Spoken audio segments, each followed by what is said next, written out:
लेकिन आजकल बिहार को बदनाम भी कर दिया गया है। बदनाम नहीं कर दिया गया है। आज हमको मीडिया के एक साथी पूछ रहे थे कि नीतीश जी आपको छोड़ करके चले गए, इस पर आप क्या कहना चाहते हैं। हम बोले सुनिए, कौन आया कौन गया यह महत्वपूर्ण नहीं है। महत्वपूर्ण यह है कि बिहार के जो 14 करोड़ लोग हैं उनका जो हक और अधिकार है, रोजी रोटी कपड़ा मकान का सवाल है, अपने खून के आखिरी कतरे तक उसके लिए संघर्ष करेंगे। आप लोग वो जादूगरी देखे हैं ना कि जादूगर इधर से कहेगा गिली गिली पम पम छू और पॉकेट से कबूतर निकाल देगा। टीवी आजकल हमारे साथ वही कर रही है। जब भी आप टीवी खोल करके देखिएगा आपके मुद्दे गायब कर दिए गए हैं। सुबह से लेकर के शाम तक बहस चलेगी, कौन शपथ ले रहा है कौन शपथ नहीं ले रहा है। रोजगार विहीन समझते हैं ना। रोजगार विहीन का मतलब यह है कि गृह मंत्री का बेटा बीसीसीआई का सेक्रेटरी बन जाएगा और आपके बाल बच्चा को कुछ नहीं मिलेगा।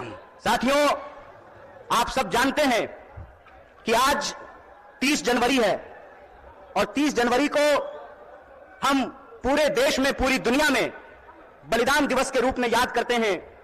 हमारे राष्ट्रपिता हमारे बापू महात्मा गांधी को याद करते हैं और यह संकल्प लेते हैं कि मरते दम तक उनके आदर्शों पर चलेंगे। और उनका आदर्श था सत्य और अहिंसा, न्याय और एकता। और उनकी जो एकता की बात थी, उस एकता की बात के चलते ही जिनके आखिरी क्षण में भी मुंह से हे राम निकला था, उनको एक आतंकवादी कायर नाथूराम ने हत्या करने का काम किया था। यह आज हम सब लोगों को समझना पड़ेगा कि आज हमारे देश में जिस तरीके से नफरत का माहौल पैदा किया गया है, जिस तरीके से इंसान को इंसान से लड़ाया जा रहा है, यही साजिश किसी जमाने में अंग्रेज किया करते थे। अंग्रेज भारत के लोगों को आपस में लड़ाते थे, हिंदू मुसलमान करवाते थे, मंदिर मस्जिद करवाते थे और फूट डाल करके हमारे ऊपर 200 साल तक राज किया था। एक बार फिर से जो लोग आजादी के आंदोलन में हिस्सा नहीं लिए, जिन्होंने इस देश के लिए शहादत नहीं दी, जो जेलों में नहीं गए, फांसी पे नहीं चढ़े, वो लोग जो उस वक्त अंग्रेजों की मुखबिरी किया करते थे, आज गद्दी पर बैठ करके फिर से लोगों को आपस में लड़ा रहे हैं, लोगों के बीच में नफरत फैला रहे हैं। बोलिए, ऐसा है कि नहीं है? नफरत फैल रहा है ना? कौन फैला रहा है? नहीं नहीं नहीं, मोदी अकेले उसमें शामिल नहीं है। उसके साथ वो सब लोग शामिल हैं जो आज समाज को बांटने का काम करते हैं, समाज को आपस में लड़ाने का काम करते हैं। वो सब लोग इसमें शामिल हैं। तो आप सब लोगों से मैं ये आग्रह करना चाहता हूं, आप सब जानते हैं कि कांग्रेस पार्टी ने, भारतीय राष्ट्रीय कांग्रेस ने अंग्रेजों से लड़ करके इस देश को आजादी दिलाई। आजादी दिलाई कि नहीं दिलाई? देश आजाद है ना? कौन आजाद कराया देश को? कांग्रेस ने इस देश को आजाद कराया। और आज एक बार फिर से जब देश में नफरत फैल रही है, उस नफरत के खिलाफ हमारे नेता श्री राहुल गांधी ने कन्याकुमारी से लेकर के कश्मीर तक पैदल चले वो, और उन्होंने कहा कि डरने की जरूरत नहीं है, डरो मत। इस समाज के भीतर जो न्याय है, लोगों का जो हक है, उसके लिए आपको संघर्ष करना पड़ेगा, उसके लिए आपको लड़ाई करनी पड़ेगी। राहुल जी ने कहा कि अगर देश में नफरत फैल रही है तो हमको मोहब्बत की आवाज को बुलंद करना पड़ेगा। और कन्याकुमारी से लेकर के कश्मीर तक उन्होंने भारत जोड़ो यात्रा की, भारत जोड़ो पद यात्रा की। जब भारत जोड़ो पद यात्रा हो गई, तब यह प्रश्न हमारे सामने था कि कौन सी ऐसी चीजें हैं जिससे यह देश ताकतवर बनेगा, इस देश को शक्ति मिलेगी। और यह जो आजकल रोजगार विहीन समझते हैं ना? रोजगार विहीन का मतलब यह है कि गृह मंत्री का बेटा बीसीसीआई का सेक्रेटरी बन जाएगा और आपके बाल बच्चा को कुछ नहीं मिलेगा। समझते हैं ना रोजगार विहीन विकास का मतलब?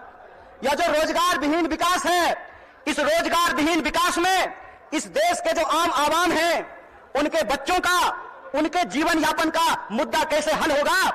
इसीलिए यह बात कांग्रेस पार्टी ने उठाई कि समाज के हर तबके को भागीदारी देना पड़ेगा। और भागीदारी देने के लिए यह जरूरी है कि हमको देखना पड़ेगा कि समाज की रीढ़ किनको माना जाता है, देश का रीढ़ किसको माना जाता है। आप सब जानते हैं कि भारत दुनिया का सबसे युवा राष्ट्र है। भारत सबसे युवा राष्ट्र है, लेकिन इस देश के युवाओं के साथ अभी यह हो रहा है कि आप पढ़ाई करते हैं, दिन रात तैयारी करते हैं, लेकिन जब नौकरी की बारी आती है तो नौकरी नहीं मिलता है। जब एग्जाम होता है तो प्रश्न पत्र लीक हो जाता है और पैसा लेकर के, घूस लेकर के सीट बेच दिया जाता है। बोलिए युवाओं के साथ बेईमानी हो रही है कि नहीं हो रही है? चूंकि हमारे माँ बाप किसान हैं, चूंकि हमारे माँ बाप शिक्षक हैं, हमारे माँ बाप साधारण परिवार के लोग हैं, साधारण इनकम के लोग हैं, तो हमारे भविष्य के बारे में कोई नहीं सोचता है।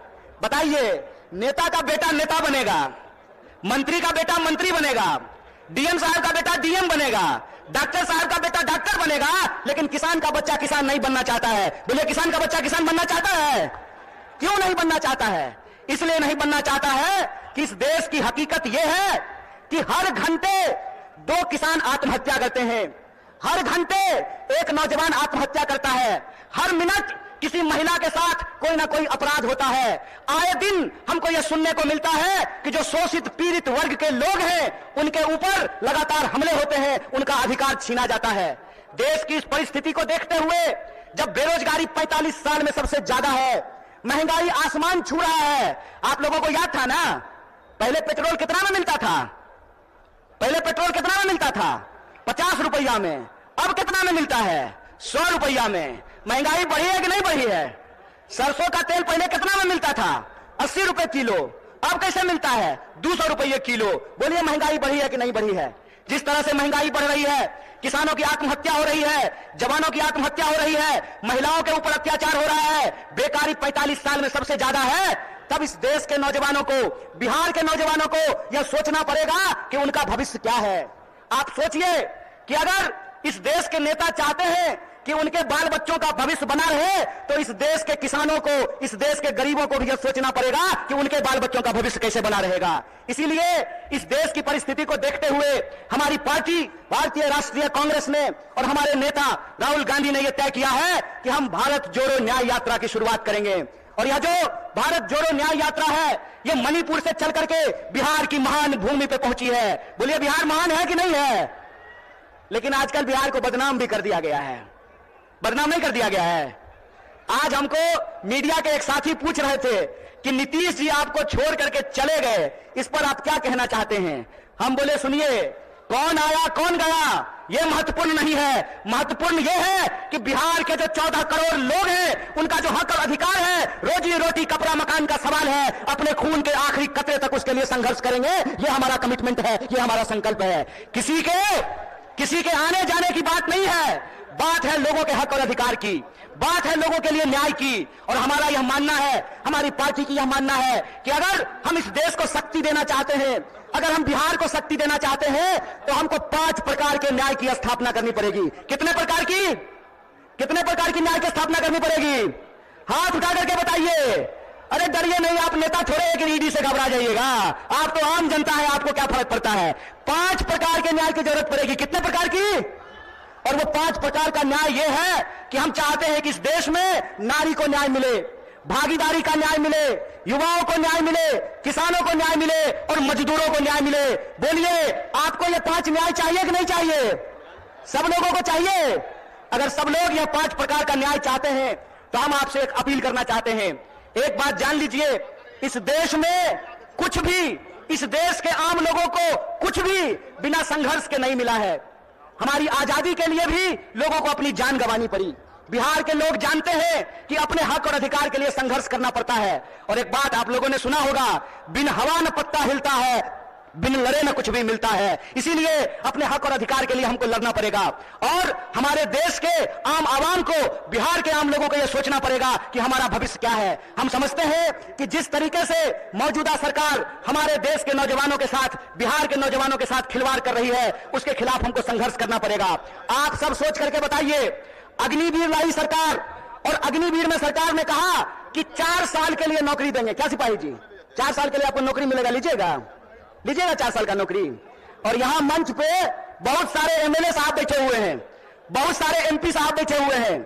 प्रधानमंत्री बनेगा 5 साल के लिए और सेना का जवान बनेगा 4 साल के लिए। बोलिए बेईमानी है कि नहीं है? ये अगर बेईमानी है तो बेईमान को बेईमान कहना चाहिए कि नहीं कहना चाहिए? चोर को चोर कहना चाहिए कि नहीं कहना चाहिए? ये चोर और बेईमान मिलकर के इस देश के साथ लुटखोरी कर रहे हैं। इसीलिए हम आप तमाम नौजवानों से अपील करना चाहते हैं कि एक तो हमको नौकरी नहीं देते हैं, दूसरा हमको शिक्षा नहीं देते हैं, तीसरा, किसानों को उनके फसल का दाम नहीं देते हैं। चौथा, मजदूरों को न्यूनतम मजदूरी नहीं देते हैं। और पांचवा, इस देश की जो आधी आबादी है उसको समान जीने का अधिकार नहीं देते हैं। मैं पूछना चाहता हूं, डॉक्टर बाबा साहब भीमराव अंबेडकर ने संविधान बनाया, कांग्रेस पार्टी ने संविधान बनाया, और उस संविधान की ताकत यह है कि डीजीपी का वोट एक होता है ना? क्या बोलिए सिपाही जी, घबराइए नहीं, डरिए नहीं। डीजीपी का वोट एक होता है ना, और आपका भी वोट एक होता है, मुख्यमंत्री का भी वोट एक होता है, और रिक्शा चलाने वाले का भी वोट एक होता है, जूता सिलने वाले का भी वोट एक होता है। यह जो वोट का अधिकार है, इस वोट के अधिकार का हमको इस्तेमाल करना पड़ेगा।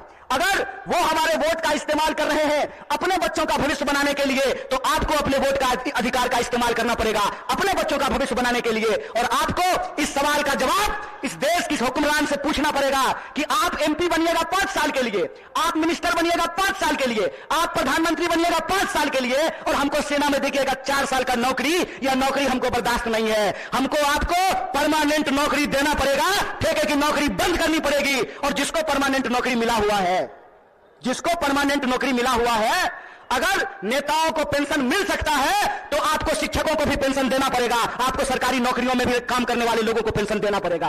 अगर इस देश के पूंजीपतियों का 12 लाख करोड़ कर्जा माफ किया जा सकता है तो आपको किसानों का कर्जा माफ करना पड़ेगा, उनके फसल का पूरा दाम देना पड़ेगा। अगर इस देश में सबको न्यूनतम मजदूरी मिल सकती है तो हम कहते हैं कि मजदूरों को भी न्यूनतम मजदूरी देना पड़ेगा।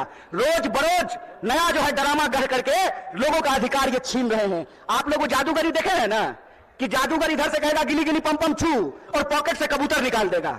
टीवी आजकल हमारे साथ वही कर रही है।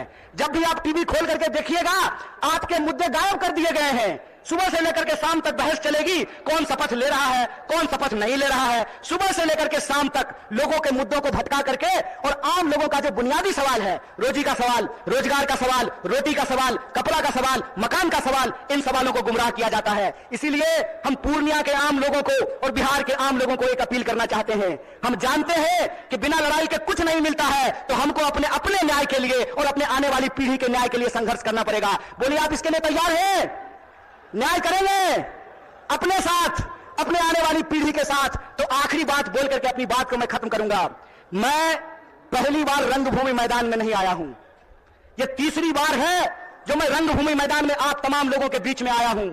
मंच अलग है, लोग अलग हैं, लेकिन मुद्दा वही है। और तब भी हमने आपसे वादा किया था कि इस देश की आजादी पे जब जब आंच आएगी, आपका बच्चा जो आपका नमक खाया है, आपके हक और अधिकार के लिए सड़कों पर उतरेगा। इसीलिए आप तमाम बिहार वासियों को, पूर्णिया वासियों को, सीमांचल वासियों को अपील करना चाहता हूं कि आप तमाम लोगों को 5 न्याय के लिए, इस देश की शक्ति देने के लिए आपको संघर्ष करना पड़ेगा। और इस संघर्ष में अगर हम संघर्ष करेंगे तो जरूर जीतेंगे। इन्हीं शब्दों के साथ अपनी बात को खत्म करूंगा। शुक्रिया।